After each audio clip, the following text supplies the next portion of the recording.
আজকে আমি আমার ভিডিওর কাজে শেয়ার করতে করতে মহাযোগী শ্রী শ্রী লোকনাথ ব্রহ্মচারী সম্পর্কে একটা গল্প শোনাবো ছোট্ট মতো।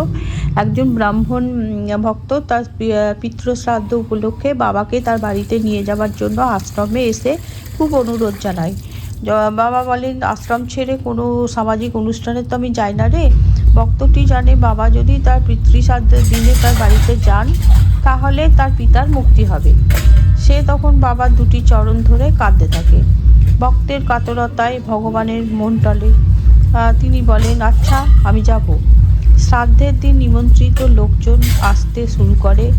ব্রাহ্মণ যুবকটি যথাসাধ্য তাদের আদর আপ্যায়ন করতে থাকে, কিন্তু তখনও তার পরমার্থ বাবা লোকনাথ না আসায় মনে মনে ছটফট করতে থাকে।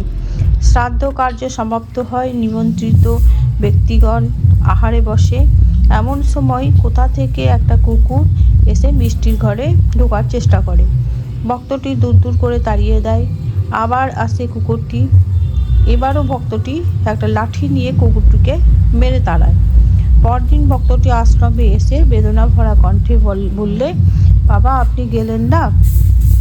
ভক্তের অভিমান ভরা মুখের দিকে তাকিয়ে বাবা বললেন, আমি তো গিয়েছিলাম রে, তুই তো আমাকে তাড়িয়ে দিলি। মনে পড়ে একটা কুকুর তোদের মিষ্টির ঘরে দুবার গেছিল, তুই তো তাকে মেরে তাড়িয়ে দিলি। ভক্তটি মনে পড়ে সব কথা। সে বাবার দুটি চরণ ধরে কাঁদতে থাকে এবং বাবা তাকে বুকে তুলে নেন।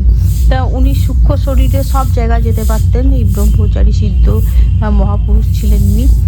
সূক্ষ্ম শরীরে মানে ওনার দেহটা এখানে বোধহয় তার, কিন্তু তার ভক্তরা যদি কোনো অসুবিধায় পড়তো সেখানেও তিনি সূক্ষ্ম শরীরে যেতে পারতেন।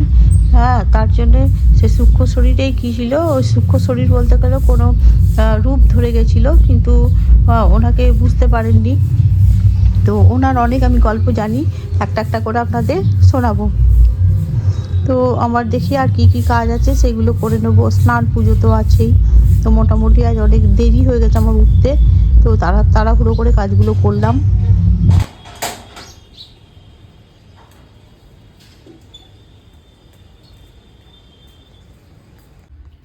জয় শ্রী শম্ভু, নমস্কার। আপনারা সবাই কেমন আছেন? আশা করছি সবাই খুব ভালো আছেন। আমার আজকের এই নতুন ভিডিওতে সবাইকে স্বাগত জানাই। আমার পুজো কমপ্লিট হলো, এখন বাজে 10টা 46। এখন বাজে 10টা 49। তো আমার পুজো টুজো হলো, এখন আমি রান্নাঘরে যাই, কি রান্না করব দেখি, তারপর আপনাদের সঙ্গে শেয়ার করব। শুভ দুপুর বন্ধুরা। এখন আমি একাই আছি আজকে ঘরে। তো ভাত নিয়ে বসে পড়লাম। গরম গরম ভাত নিয়েছি, বেগুন ভাজা, বাঁধাকপি, আলু, মটরশুঁটি, গাজর দিয়ে তরকারি, আর বড়ি আলু পোস্ত, আর ডিমের ঝোল। এই হয়েছে আজকে আমার দুপুরের রান্না। তো আমি এখন খাই, আপনারাও খান, আর সবাইকে শুভ দুপুর জানাচ্ছি। আর আজকে মনে হয় রাতে ওখানে আমার বাপের বাড়ি পাড়াতে আমার ছেলেরা যেখানে সরস্বতী পুজো করেছে সেখানে যাব। তো মেনু কি হবে এখনও জানি না, জানলে একটু পরে বলবো। ছেলেরা সব সরস্বতী পুজো করেছে, কোনো আজকে ফিস্ট হচ্ছে। তো এখন খিচুড়ি হয়ে গেছে, আর সব ওখানকার বউরা মেয়েরা সব সবজি, কাকিমারা সব সবজি টবজি কেটে দিয়েছে, সবজি প্রায় হতে চললো। আর মাংস হবে রান্না, তো মাংস ধোয়াধুয়ি করছে সবাই। তো মাংস রান্না হবে। তো ওখানে যাব সব, ওখানে ছেলেরা সব খাটাখাটি করে করছে। ফিস্টের ছেলেরা সব নিয়েছে, দায়িত্ব নিয়েছে আর কি ফিস্ট করার জন্য। তো বড়োদেরও নেমন্তন্ন আর কি খাবার। তো ওখানে আমরা সবাই যাব এবং একসঙ্গে সবাই খাবো, আনন্দ করব। তো গিয়ে ওখানে যখন যাবো খেতে, তখন আপনাদের সঙ্গে শেয়ার করব কি রান্না হয়েছে। বলে তো দিলাম মোটামুটি, তো যাবো তখন শেয়ার করব। তো এই হচ্ছে আজকে মেনু হবে রাতে, তাই যেগুলো জানলাম সেগুলো আপনাদের শোনালাম, সেগুলো শেয়ার করব।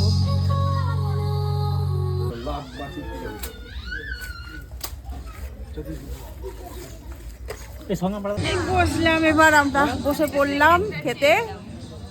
পাতা দিয়ে যাচ্ছে,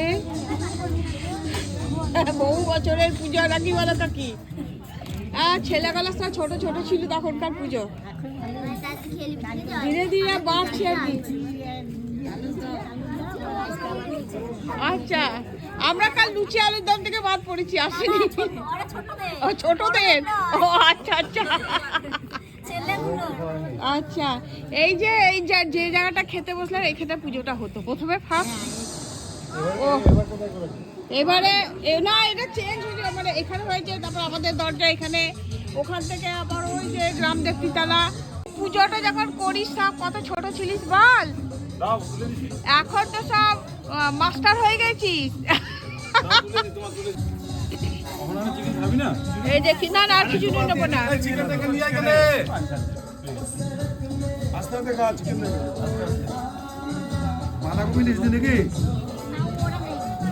না না নিয়েছি তো। কপিলদের ধুতি পরানোর জন্য আমার বাবা কি বলতে, আমাকে দাদু বলতো যে জগন্নাথ সাহা প্রথম আমাকে ধুতি পরিয়েছে। হ্যাঁ, যে বলছে আমাকে দাদু আমাকে প্রথম ধুতি পরিয়ে আমাকে জগন্নাথ সাহা বলছে, তখন আমার মনে নাই। একদমই ছোট। আমি বিশালকে বললাম তোর মনে পড়ে এখানে যখন সে একটা ই করেছিল, বিশালকে কোলে করে নিয়ে সেই ছবিটাও আছে, সে কোলে করে নিয়ে আমরা সবাই। কে জানে আমি আছে কিনা জানি না। আছে ছবিটা আছে, তাহলে কার কাছে, কোমলের কাছে আছে। ও আচ্ছা আচ্ছা। ছবিটা বিশাল তখন ওই 3 বছর না, তখন তো কাকিমা বিশাল মানুষ। কাকিমা তো তখন ডিউটি। হ্যাঁ কি করছে রে, কাছে কেন রে, আসতে পারছে না এগিয়ে। এই যে আমাদের রান্না ঠাকুর, হ্যাঁ 5 স্টার হোটেলের শেফ। এবার চিকেন আসছে। না না, এবার ছোট না, ওরা পরিবেশন করা শিখছে। বাস আর দিস না আমাকে, আর দিস না। এই চিকেন পড়ে গেল। এখানে দেখ, এবার চাটনি পড়ছে।